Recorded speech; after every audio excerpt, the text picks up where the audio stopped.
The Lord is close to the brokenhearted and saves those who are crushed in spirit. The righteous person may have many troubles, but the Lord delivers him from them all. Brothers and sisters, we do not want you to be uninformed about those who sleep in death, so that you do not grieve like the rest of mankind, who have no hope.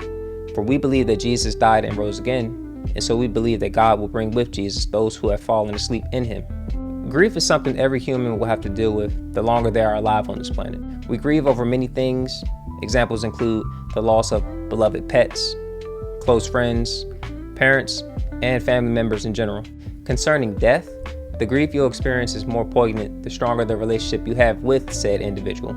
I can't use a more appropriate example for this than a husband or wife passing away during the marriage. When your life partner passes away, you feel like a piece of you has disappeared along with them. Depending on how well and long your relationship was with them, you'll definitely have to start from scratch on a few or many aspects of your life. One of those aspects, as uncomfortable as it may be to talk about, is finances. To be more specific, how to pay for certain things by yourself, how to now buy certain things for yourself only, and knowing that you'll leave something for said husband or wife when you're gone. It's not the easiest topic to talk about, but it is necessary, and we're going to talk about it now.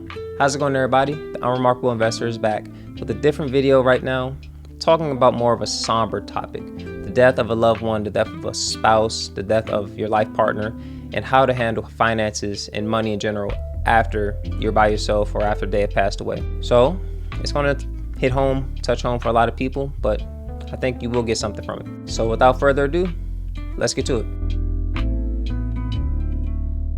Let me state this first and foremost. It is okay to grieve. Believe it or not, it is. Part of the human experience is experiencing strong emotions in certain situations. Sadness is no different. In the Bible, there are many accounts of believers mourning over the loss of loved ones. Examples like Abraham weeping for Sarah, his wife, when she passed away, Joseph weeping over his father Jacob when he passed, and the disciples mourning over the death of Christ before his resurrection. It is never stated in the Bible an occasion of God punishing his children for weeping over the loss of their loved ones. Sometimes it's necessary, and holding it in causes more harm to yourself than not holding it in. If you think you're less of a man or woman for grieving, Jesus himself wept over the loss of his friend Lazarus. And I'm pretty sure if Jesus did it, it's okay for us to do it also. With that being said, the problem comes in when you stay in that state of grief. In Deuteronomy chapter 34, verse 8, it says, "The Israelites grieved for Moses in the plains of Moab 30 days, until the time of weeping and mourning was over." 30 days of mourning, not 3 or 10 years of mourning. Now you may ask, why is it wrong to stay in mourning and not to get out of it eventually? The Bible promotes trusting in the plan the Lord has for us, and believing that all things work together for good to them that love God, to them who are called according to his purpose. If you trust God, you'll keep your eyes on and your faith in him. Prolonged grief blinds our judgment and makes us focus on the negative things instead of God. If we're believers, we know that we gain life after death. Jesus defeated death, and as a result of him doing that, we will see our loved ones again. So rejoice and be glad. My father passed away recently, and with everything going on in my personal life around that time, it definitely was a lot. But in the midst of that happening, my mom revealed some helpful financial tips for me. One important one that we should all do is share the passwords to your accounts with your spouse. Now, an initial reaction many people would have is, heck no, I'm not doing that. As long as you have nothing to hide, there shouldn't be an issue with this. Look at it this way. If you didn't handle the bills and expenses when they were here, and if you don't know exactly how many there are to keep up with, you're definitely going to be in a bind. So trust your partner and be transparent. Simple. Next is putting money away or investing while the both of you are still here together on this planet. If the both of you save $100 a month for, 10 years, that equals $12,000 to use for any life situations that may pop up. Funerals aren't cheap, and even if you don't want to discuss things like this, it is necessary. Something better for you is investing over the course of your marriage, or putting money into an account like a certificate of deposit. I talked about this briefly in a previous video if you want to know more on this. Having your money work for you these ways will set up your spouse for the future expenses they may face when you are gone. A very controversial topic for couples to discuss is getting life insurance or taking out a policy on someone. Life insurance is a contract between you and an insurance company where you pay premiums in exchange for a guaranteed tax-free payment that is paid to your beneficiaries if you pass away during the policy term. The first thing that some people think when this is brought up is usually negative and nefarious. If you're open and honest with your partner, they'll understand that you're not going to be here on earth forever. And doing this doesn't always mean you want them to die just so you can get a big paycheck. Life insurance payouts can be a big help for expenses like funeral arrangements, bills, and debt. The thing that helped me come to terms with my father passing is knowing that he raised me and my brother correctly, and he set my mom up to be a bit more comfortable financially when he did leave.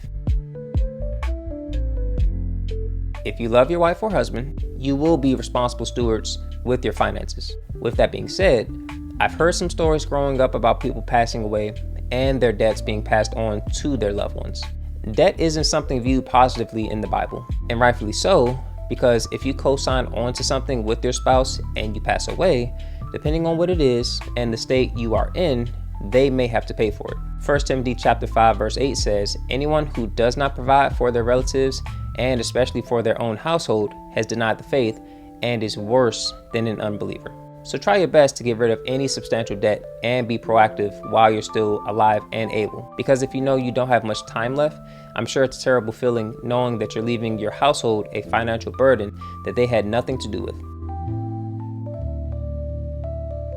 The death of loved ones is always tough to accept, and especially tough when it's your life partner. Regardless of how strong your faith is and where your level of grief is during and leading up to the funeral, you're going to feel sadness. But just remember, we're human.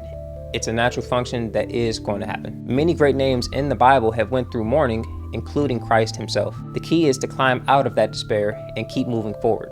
Talk to friends about it. Pray about it.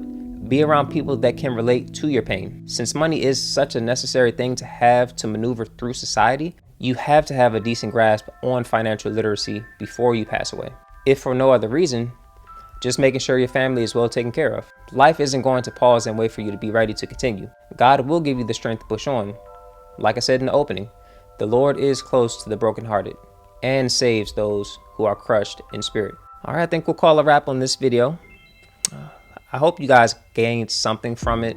Like I said, it is a bit somber, a bit different change of pace from the videos I usually do. But I do hope you did gain something from it. Dealing with death is never easy, but we do have to keep on pushing forward, keep on moving on. But if you made it this far, feel free to like the video, subscribe, all that stuff, leave a comment.